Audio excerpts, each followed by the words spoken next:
Assalamualaikum warahmatullahi wabarakatuh. Selamat malam semuanya teman-teman. Selamat datang kembali di channel kesayangan kita Lelaki Sejati. Semoga teman-teman semua di rumah selalu dalam keadaan sehat walafiat. Amin, amin ya robbal alamin. Tanpa kekurangan satu apapun. Dan di kesempatan malam hari ini masih bersama saya, Ilo. Kita akan mencoba membawakan suatu cerita yang ini belum pernah kita bawakan di channel Lelaki ya. Jadi tentang kuntilanak lah ya. Sosok hantu perempuan yang sangat melegenda. Di sini ada seorang pria yang ternyata ditaksir ya, ditaksir sama sosok kuntilanak tersebut.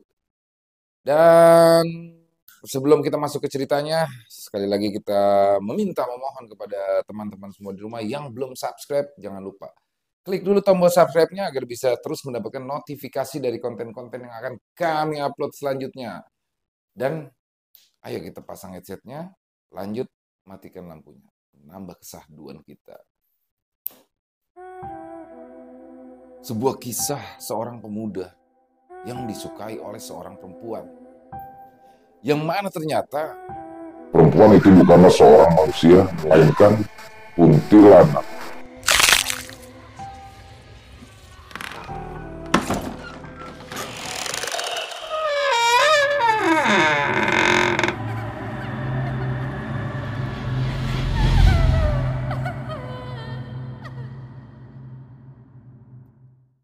pengajian sore ini selesai.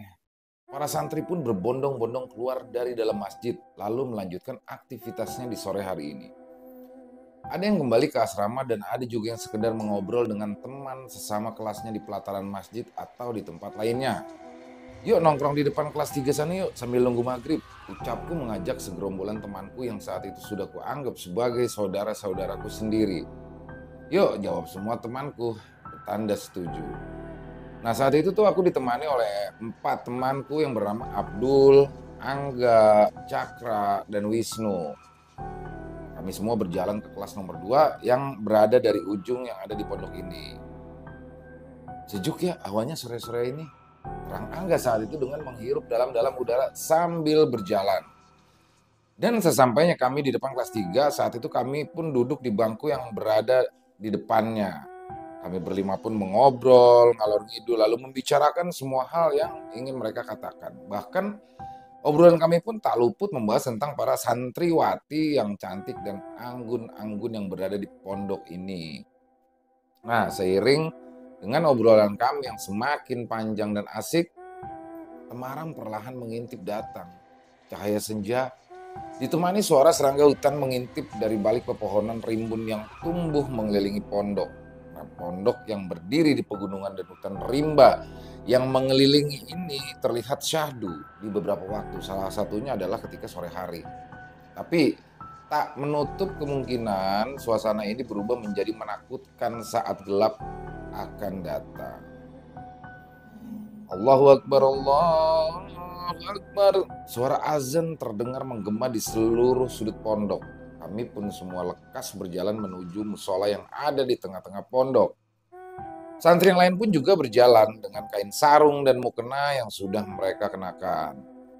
Assalamualaikum, salam Abdul saat itu pada salah seorang santriwati yang kami temui. Memang di antara kami, Abdul ini salah satu yang paling agresif ya, jika melihat perempuan yang cantik-cantik. Jadi ya, beda lah Abdul ini sama yang lain. Dan dengan senyum yang sangat terlihat anggun kala itu, santriwati itu pun menjawab, "Waalaikumsalam." Ya, dialah santriwati yang bernama Lastri, salah satu primadona di pondok ini. Tak seorang pun santri laki-laki yang tak kagum dengannya saat melihat senyuman manis yang tersungging di wajahnya. Ya, tambahannya ada tai lalat di dekat bibirnya. Aduh, senyumannya rek. Hawa udah sejuk, tambah sejuk lagi deh kalau begini. Ucap Abdul saat itu sambil tersenyum-senyum sendiri setelah mendapat jawaban salamnya. Alah Dul, matamu kalau melihat yang bening-bening kok awas saja. Ujar Cakra saat itu sambil menggeleng-gelengkan kepalanya melihat kelakuan Abdul. Langkah Lasri pun kian lama kian menjauh dan mulai memasuki kawasan masjid. Seiring dengan kami yang saat itu juga sudah mulai tiba di pelataran masjid. Sudah menjadi kewajiban semua santri untuk menunaikan sholat berjamaah di semua sholat 5 waktunya.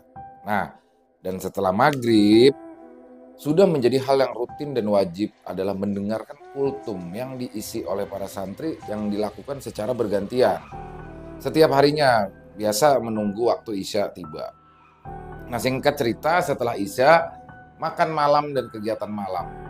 Aku dan keempat temanku lekas kembali ke kamar karena ingin cepat-cepat istirahat. Kebetulan, aku dan ketiga temanku ini menghuni kamar yang sama, yang mana di dalamnya terdapat 2 ranjang tingkat dan 1 ranjang bawah yang biasa kami berlima gunakan untuk beristirahat. Saat itu, aku melihat Abdul tersenyum-senyum di atas ranjang. "Kamu kesambet apa sih, Dul? Kok senyum-senyum sendiri?" tanyaku saat itu. "Enggak, Ron. Aduh, aku kok keinget-inget Lastri ya. Cantik banget anak itu," ujar Abdul saat itu sambil terus senyum-senyum di wajahnya. "Dul, Dul, lalu kamu mau ngapain? Lah kita ini di pondok. Tidak sepantasnya harus mendekati perempuan. Beda kalau kita hidup di kota," sahut Cakra saat itu mulai menasihati. Dan hari pun semakin malam, kami pun lalu mulai tidur dan semakin larut dalam tidur kami masing-masing hingga akhirnya suara azan subuh membangunkan kami satu persatu. Oke, sebelum lanjut ke cerita nih, aku coba menjelaskan sketsa denah pondok di tempatku mencari ilmu ini ya. Jadi pondokku ini berdiri di lereng pegunungan kapur yang berada di Jawa Tengah dan berdiri di antara lebatnya rimba hutan. Membuat seolah-olah pondok ini jauh dari perkampungan penduduk. Ya, perkampungan terakhir yang bisa kita temui sebelum sampai di pondok ini adalah di tepi jalan raya antar kota yang letaknya tak jauh.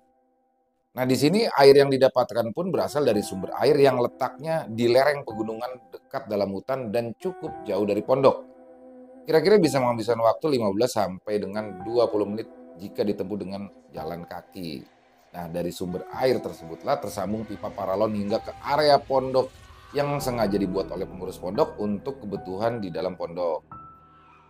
Berdiri di antara hutan membuat fasilitas di pondok ini terbatas. Terlebih pencahayaannya yang masih bisa dikatakan sangat minim.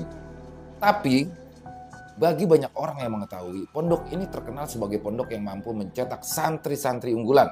Jadi tak hayal apabila banyak orang tua yang rela mengirim anak-anaknya ke sini untuk belajar memperdalam ilmu agama.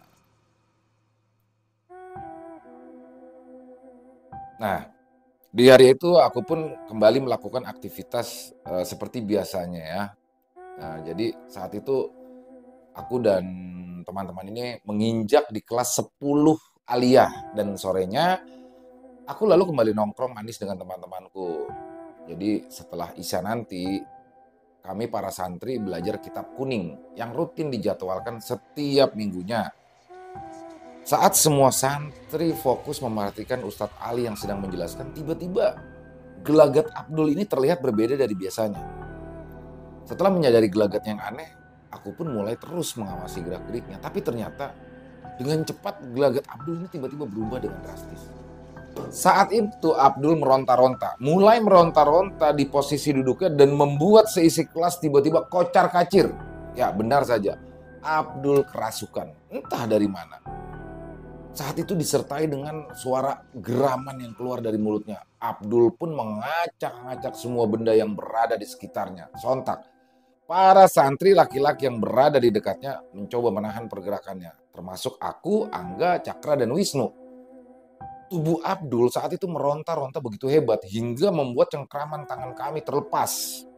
Saat terlepas, entah mengapa, si Abdul langsung membogem dengan kepalan tangan besarnya ke arah dada Angga. Bam! Angga terpental dan jatuh tersungkur sambil memegangi dadanya. Tak lama dari situ pun akhirnya Ustadz Ali langsung menetralkan suasana dan Abdul perlahan-lahan sudah kembali normal. Tak, itu Angga dibantu, suruhku saat melihat Angga yang kesakitan akibat dipukul oleh Abdul. Cakra pun akhirnya datang menghampiri Angga, lalu dibantu dengan yang lainnya. "Gak, kowe ora apa-apa," tanya Wisnu. "Insya Allah, Insya Allah rapopo, tapi dadaku panas banget rasanya. Jawab Angga. Ustadz Ali pun meminta kami mencarikan air dingin di dapur untuk menghangatkan dada Angga. Karena terkena pukulan keras dari Abdul tadi, tepat di dada ya.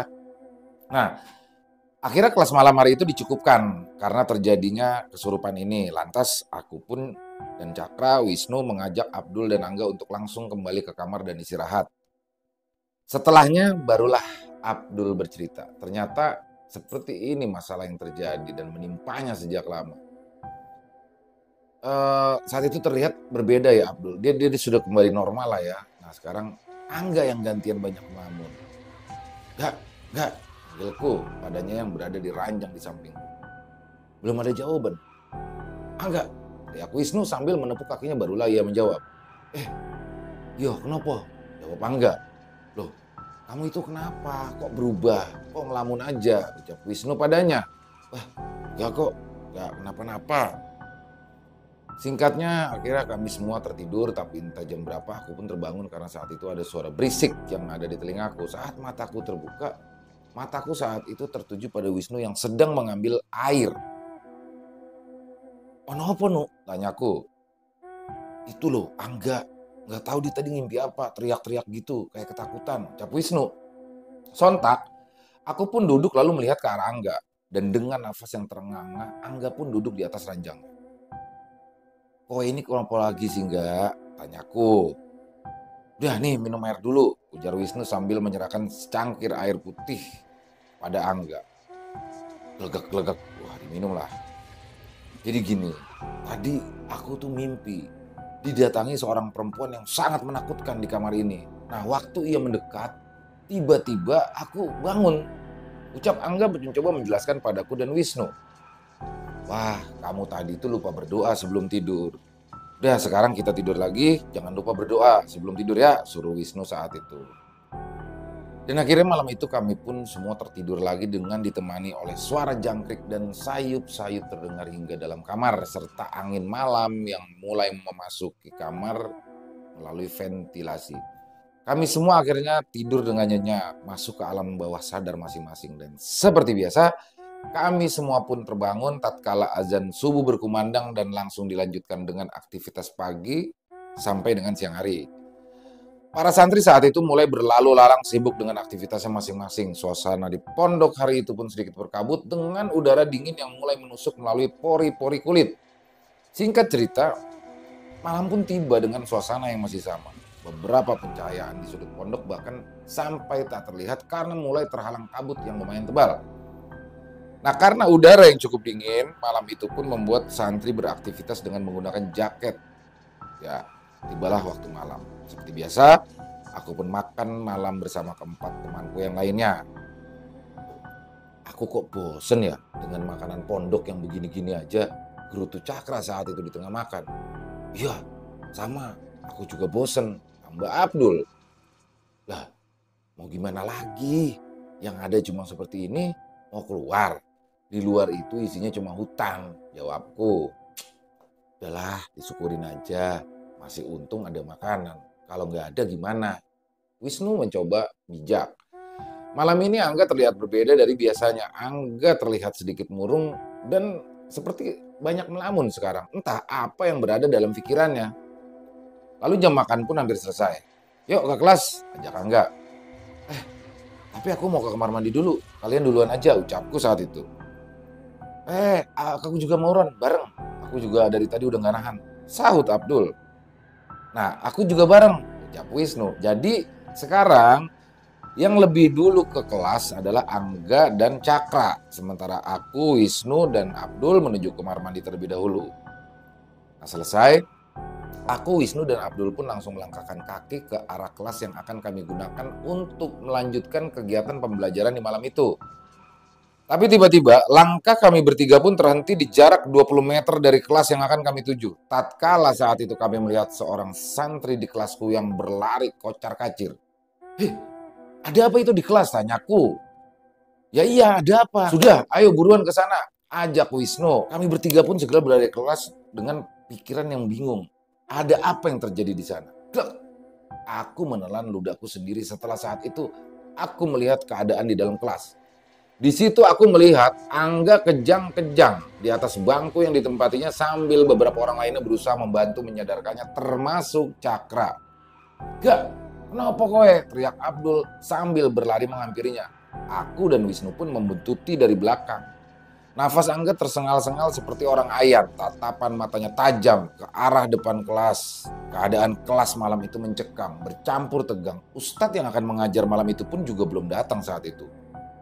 Beberapa santri sepertinya juga akan ada yang sedang melaporkan lah ya kejadiannya ke pengurus pondok, tapi belum kembali.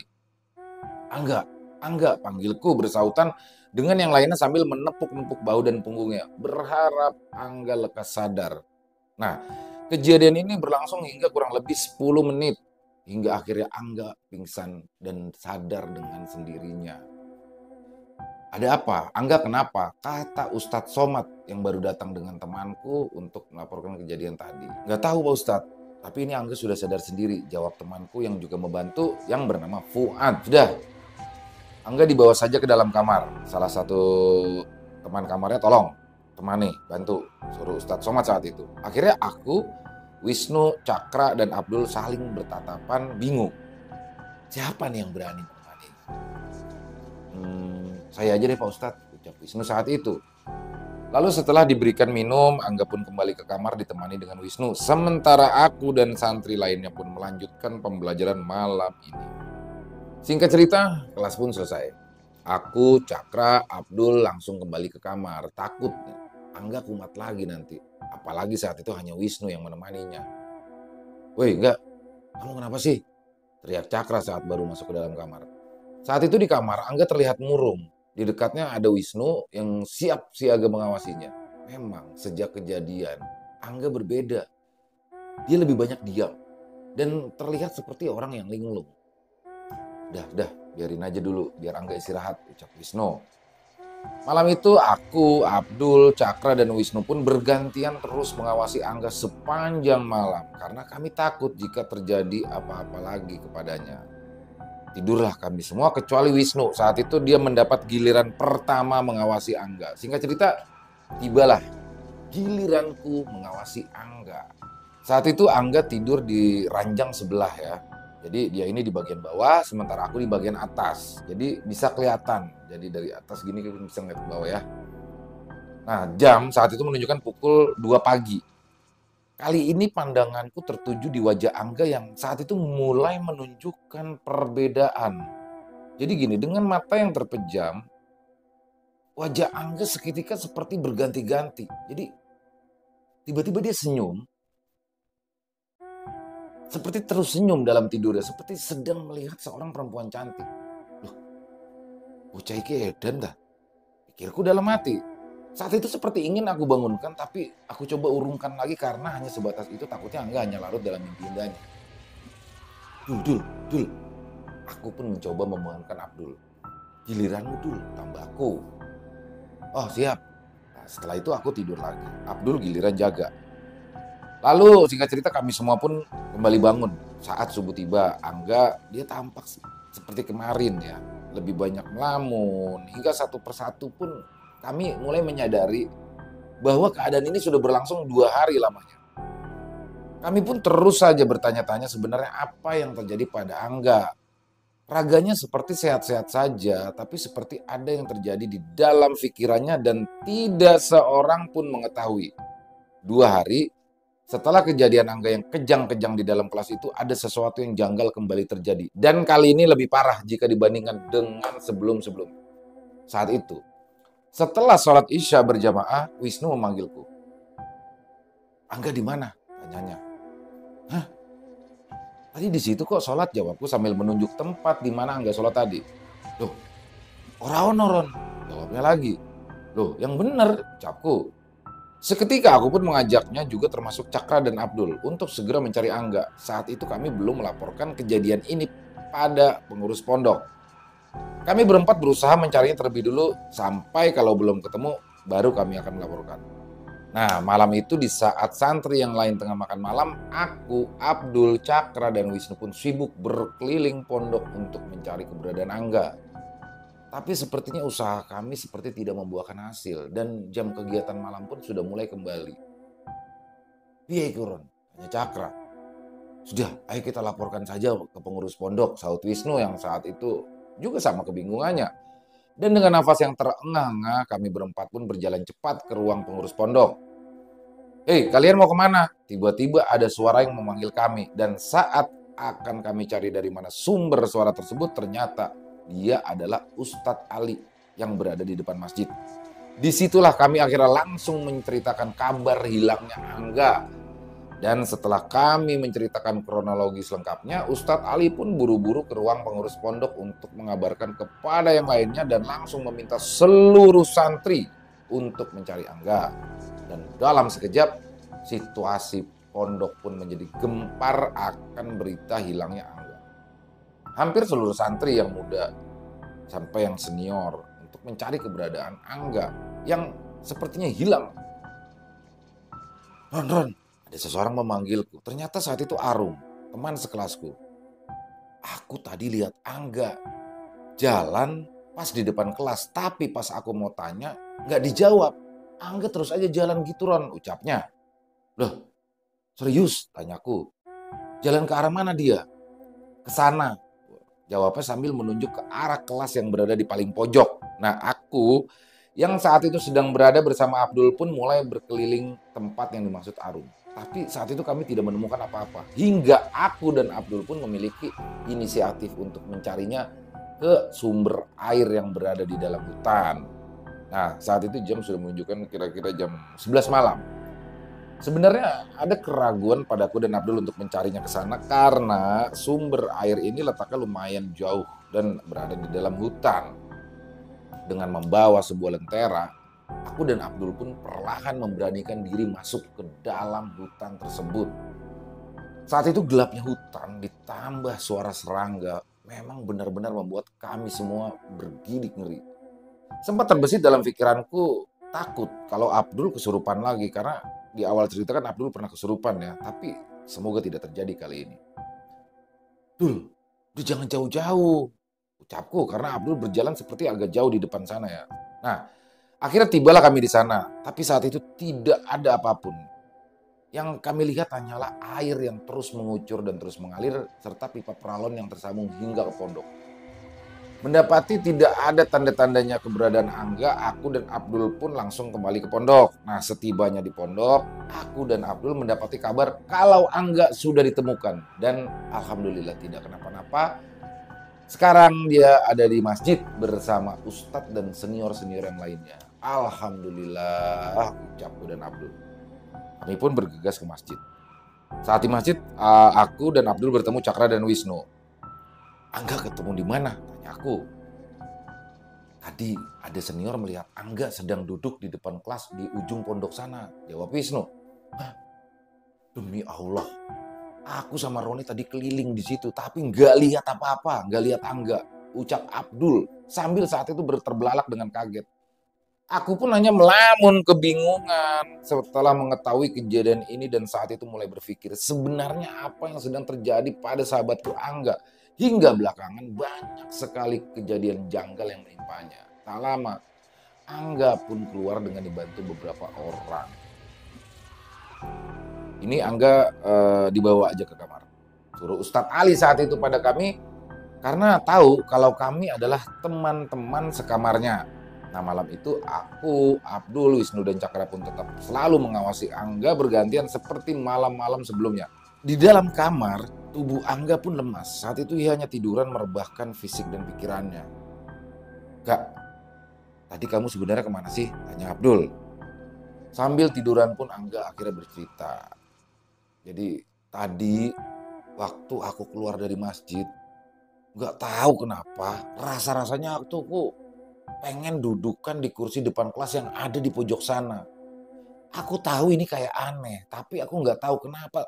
Kayak pengen sekali ke sana. Seperti ada yang meminta. Nah, lalu itu kan di samping kelas itu kan ada tanah kosong. Nah, pas aku lagi duduk tiba-tiba ada seorang perempuan cantik lewat. Cantik sekali. Memakai gaun putih. Aku pun terus melihatnya karena memang benar-benar cantik. Sampai akhirnya perempuan itu berhenti dan menolehkan wajahnya ke arahku sambil tersenyum. Manis banget senyumannya, manis. Pokoknya lebih manis dari senyuman Lastri, Dul. Ejek Angga pada Abdul. Alah, semprul. Udah lanjutin aja ceritanya, jawab Abdul. Nah saat itu tuh, aku terus saja memperhatikan perempuan itu. Dan dia juga terus senyum-senyum melihatku. Tapi di suatu waktu tiba-tiba wajahnya berubah. Wajahnya yang cantik sebelumnya itu setengahnya ini berubah hancur. Seketika wujud itu berubah menyeramkan dan setengah wajahnya tanpa kulit ya, sedikit tertutup, rambutnya yang terurai dengan pipinya yang sobek hingga ke pipi sampai gigi dan lidahnya terlihat saat itu dan matanya yang melotot.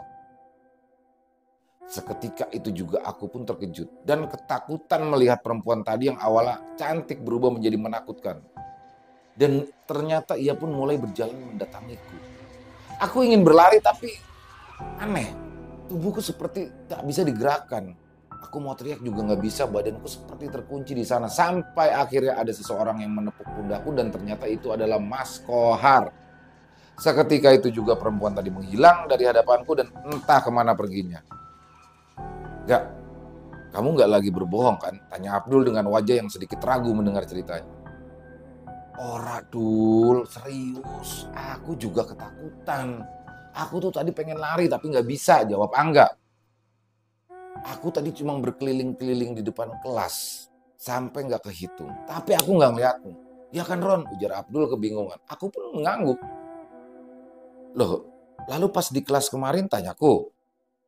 Oh iya, aku kelupaan cerita yo, Saud Cakra. Jadi begini, kemarin waktu si Angga itu kejang-kejang di kelas dan sebelumnya tingkah Angga udah aneh, si Adam saat itu yang berada di dekatnya udah mulai merasa lah ya sebenarnya. Lalu Angga dipegangi. Nah, waktu itu tiba-tiba si Angga tertawa keras dan tertawanya mirip suara perempuan. Seketika satu kelas ketakutan. Jadi waktu itu juga yang laki-laki memegangi Angga, lalu si Adam bertanya sebenarnya siapa yang berada di dalam tubuh Angga, dan waktu itu juga sosok yang berada di badan Angga menjawab jika bernama Sela yang berasal dari Lampung. Panjang lebar Cakra menjelaskan. Lampung? Sedaerah denganmu berarti enggak? Kamu kenal? Tanya Wisnu karena mengetahui jika Angga juga berasal dari Lampung. Angga pun menjawab tidak sambil menggelengkan kepalanya. Memang, waktu itu aku melihat perempuan yang kutemui di dalam mimpiku kemarin. Perempuan itu berada di atas pintu menempel di sudut langit-langit kelas sambil melihatku. Setelah itu aku nggak lihat apa-apa lagi. Aku, Abdul, dan Wisnu pun saling tatap mendengar cerita Angga dan Cakra. Kami bingung harus melakukan apa. Tak pernah terbayangkan sebelumnya jika masalah seperti ini bisa datang menimpa salah satu di antara kami. Tak seorang pun dari kami pun berani untuk melanjutkan percakapan lagi karena sudah lebih dari jam 1 malam. Suasana pondok saat malam sudah sering bikin merinding, apalagi ditambah dengan keadaan ini. Ya udah, ayo tidur. Nanti pagi kita belajar. Ajakku saat itu. Sopo sing jaga duluan? Tanya Wisnu. Aduh, lupa ya. Masih harus ngawasin Angga lagi malam ini. Perasaan udah kalut, takutan ditambah harus berjaga. Gerutuku dalam hati sih ya. Sudah, nggak perlu ada yang menjagaku. Nggak apa-apa, ujar Angga. Nggak apa-apa nggak, beneran. Kami masih khawatir nih kalau kamu kenapa-napa, jawab Wisnu. Gimana kalau berdua yang jaga? Aku dengan Wisnu duluan, nanti gantian Abdul dengan Muca, usulku. Semua pun akhirnya mengiyakan usulanku karena memang tak seorang pun dari kami berani berjaga sendirian malam hari ini. Dan singkat cerita kami pun berjaga bergantian dan masing-masing di antara kami berempat hanya tidur kurang dari 2 jam malam itu. Angga masih dengan kebiasaan yang berbeda di hari-harinya sekarang, belum ada perubahan pada dirinya. Dia ini masih bisa diajak berkomunikasi ya, tapi hanya dia lebih pendiam dari biasanya dan seperti linglung jika diperhatikan. Nah, di antara aku dan ketiga temanku yang lain ini udah bingung nih mau melakukan apa. Setiap hari kami hanya mengawasinya, bahkan ketika hendak ke kamar mandi pun salah satu di antara kami tetap mengikuti diam-diam ya. Hingga di suatu malam berikutnya kami lengah. Pada malam Jumat, saat para santri sedang ada kegiatan di dalam masjid, lagi-lagi Angga menghilang. Dan saat itu juga aku pun dengan keempat temanku izin dengan senior untuk mencari. Kami pun ditemani salah seorang senior yang memang tahu dengan keadaan Angga. Saat itu Angga kembali hilang dari pondok. Bedanya, kali ini hanya kami berempat. Beberapa senior dan pengurus pondok yang tahu akan kabar hilangnya Angga. Kami semua memilih menutupi diri ini dari santri agar suasana pondok tidak gaduh lagi seperti kemarin. Dengan jumlah orang yang terbatas, dengan berbekal senter, lampu, lentera, kami pun berpencar ke seluruh sudut pondok. Nah, aku dan Wisnu kebagian jatah untuk mencarinya ke arah kamar mandi ya saat itu. Gak, Angga, gak, panggilku bersaut-sautan dengan Wisnu, mencoba mencari keberadaan Angga. Lagi-lagi kami dihadapkan dengan situasi yang mendebarkan malam itu. Malam yang terkesan berbeda bagi sebagian orang. Dan Angga menghilang lagi. Rasa takut tiba-tiba muncul dalam perasaanku karena mulai teringat cerita Cakra dan Angga tempo lalu tentang seorang perempuan yang bernama Sela. No, kalau Angga dibawa Sela lagi gimana nih? Gimana kita mintanya nih? Tanyaku di antara langkah malam itu. Pokoknya cari dulu aja, jawab Wisnu.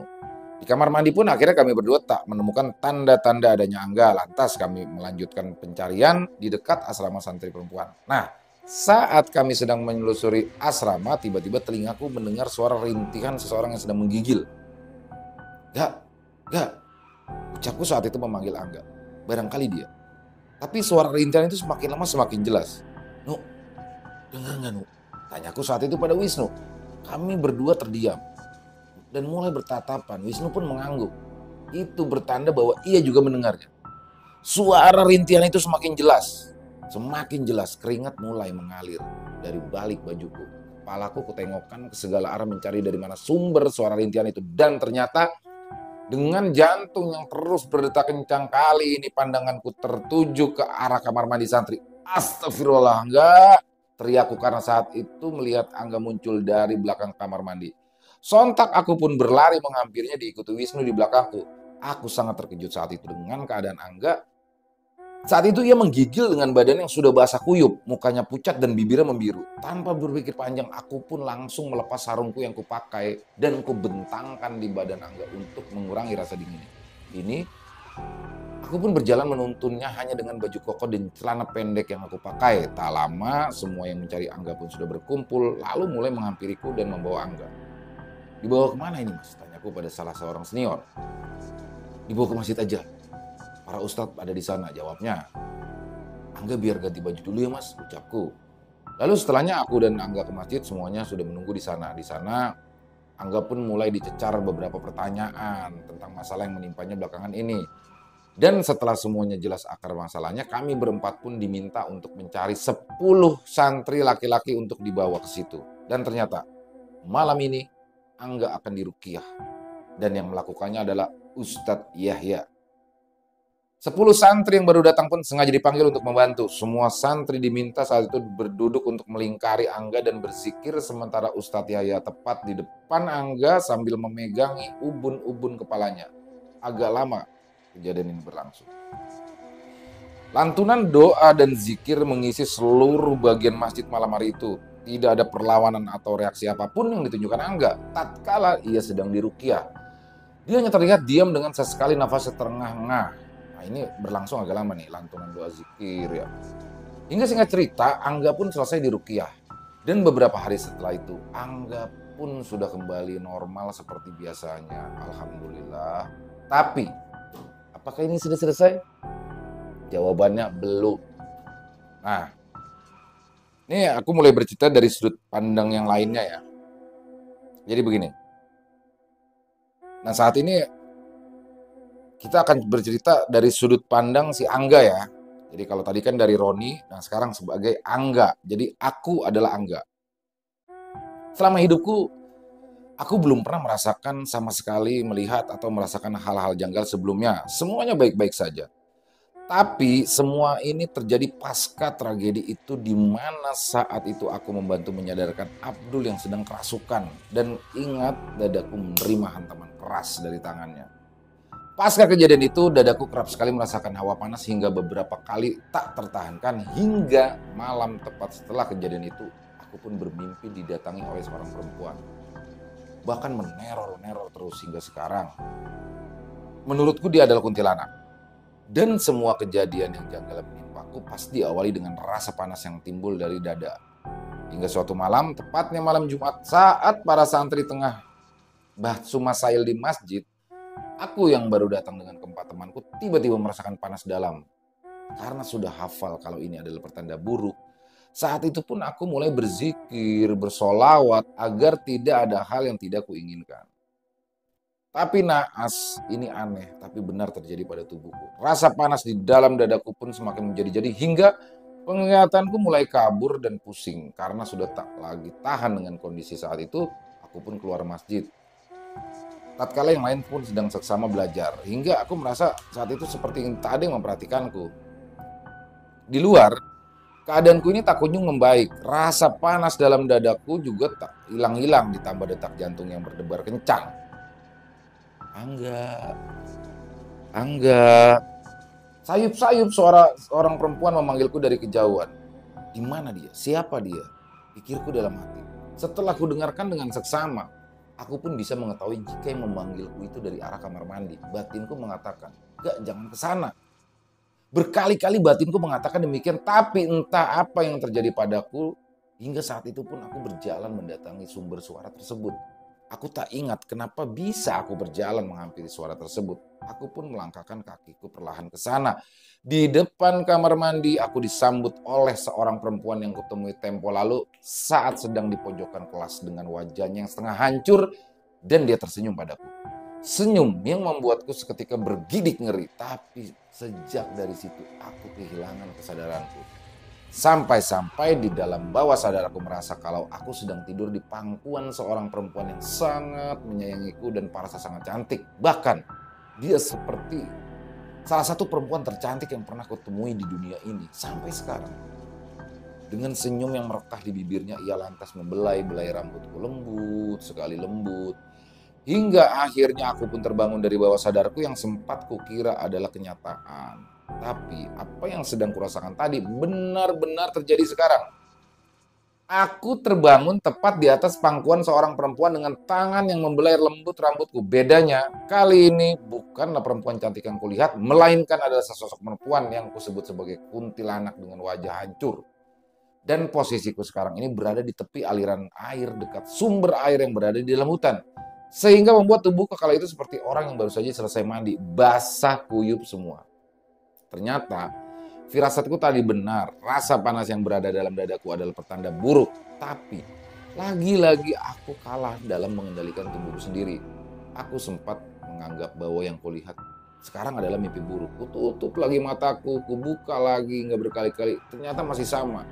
Kuntilanak itu masih berada di hadapanku. Seketika timbul rasa ingin kabur dan lari dari sana. Tapi lagi-lagi badanku terkunci. Sehingga membuatku tak bisa bergerak. Walau hanya sekedar menggerakkan jari-jariku. Astagfirullah, astagfirullah. Dalam batinku terus beristighfar. Kuntilanak ini tak henti-hentinya menatapku dan terus membelai tangan kasar di rambutku. Mataku tak sedikit pun berani melihat ke arahnya. Aku hanya mampu menjamkan mata atau melihat ke arah yang lainnya. Entah sampai berapa lama aku terjebak di dalam situasi ini, sampai akhirnya aku pun bisa sedikit menggerakkan badanku, dan saat itu pula aku langsung bangun, cepat berlari ke arah pondok. Aku berlari saat itu tanpa melihat ke belakang sedikit pun, tak peduli kakiku yang terluka perih akibat batu atau ranting tajam yang kupijak di hutan karena sandalku entah kemana. Kuntilanak tersebut tertawa-tawa melengking membuatku takut. Ya, ia mengejarku. Saat hampir sampai ya di pondok, tubuhku pun melemas. Aku hanya mampu berjalan dengan sedikit menyeret-nyeret satu kakiku yang sudah teramat sakit. Dan tak jauh dari sana, setelah melewati kamar mandi pondok, Roni akhirnya menemukanku.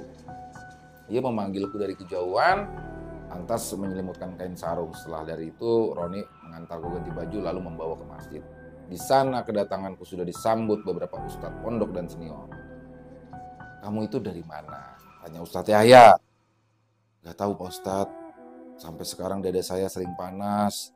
Dan tadi saya juga merasakannya sampai ada seorang perempuan yang memanggil saya di kamar mandi. Dan setelah dari situ saya tak tahu lagi. Sadar-sadar saya sudah berada di dalam hutan dekat pancuran air. Di sana badan saya dipangku kuntilanak Pak Ustadz. Badan saya nggak bisa gerak sama sekali. Mukanya hancur separoh," jawabku sambil ketakutan. "Loh, kamu kok bisa begitu? Kenapa? Habis melakukan apa?" tanya Ustadz Yahya. Saya nggak ngapa-ngapain, Ustadz. Kamu baru melihatnya atau sudah pernah sebelumnya? Nah, dari sini aku menjelaskan ya. Dari sejak aku bermimpi kerasukan di kelas hingga aku ditemui kuntilanak itu pertama kalinya. Setelah menjawab demikian, Ustadz Yahya tak bertanya lagi. Beliau seperti sedang mempersiapkan sesuatu, tapi aku sendiri belum tahu ya apa yang sedang dilakukan. Nah, hingga hampir 10 menit, beliau pun mengatakan jika aku akan diruqyah dengan metode khusus, tapi tidak bisa aku ceritakan di sini ya. Jadi Ustadz Yahya memanggil 10 orang santri untuk duduk mengelilingiku, sementara Ustadz Yahya memegang kepalaku tepat di ubun-ubun. Semua berzikir menghadapku, semua lantunan doa terucap hingga masuk ke telingaku. Perlahan rasa panas tersebut kembali datang. Aku takut kalau kuntilanak itu datang lagi dan membawaku. Semuanya terus berzikir, badanku terasa sangat ringan hingga sampai aku merasa ada sesuatu yang diambil dari badanku. Entah apa itu. Singkat cerita, aku telah selesai diruqyah oleh Ustadz Yahya. Dia itu menyukaimu. Ustadz Yahya berkata sambil memberiku minum. Menyukaiku Pak Ustadz? Jawabku terkejut. Beliau pun mengangguk. Kamu gak apa-apa? Roni tiba-tiba datang menghampiriku. Alhamdulillah Ron, jawabku. Sudah, kamu kembali ke kamarmu istirahat. Insya Allah sudah tidak ada lagi. Ujar Ustadz Yahya saat itu padaku. Nah, pasca di ruqyah ini, aku tidak pernah lagi melihat keberadaan kuntilanak itu. Tapi rasa panas di dalam dadaku lambat laun pun menghilang dengan sendirinya. Tapi beberapa kali juga rasa takut kerap kali datang menghantui tatkala aku sedang sendiri. Tapi alhamdulillahnya aku memiliki teman-teman yang selalu ada untukku, teman yang sudah kuanggap seperti keluargaku sendiri. Ya, mereka adalah Roni, Abdul, Wisnu, dan Cakra. Selesai. Wow. Ini cerita yang cukup apa ya? Dia kenceng terus endingnya. Gue aja sampai capek ceritanya. Jadi salah satu favorit gue ya kayak gini-gini tuh. Jadi unik. Semoga teman-teman semua bisa terhibur lah ya. Dan seperti biasa, mari kita ambil hikmah yang baik-baiknya saja dan kita buang yang buruk-buruknya. Dan yang punya pendapat lain silakan bisa tulis di kolom komentar atau mungkin hanya untuk saling bertegur sapa silakan. Yang suka bisa diklik tombol jempolnya, dan yang belum subscribe sekali lagi silakan diklik tombol subscribe-nya agar teman-teman bisa selalu mendapatkan notifikasi dari konten-konten yang akan kami upload selanjutnya. Dan sekali lagi kami ucapkan terima kasih kepada semua teman-teman yang sudah selalu setia di sini menonton dan mendengarkan cerita kita. Dan sampai ketemu lagi di konten-konten kami selanjutnya, masih bersama gua Ilo di Lelaki Sejati. Ciao.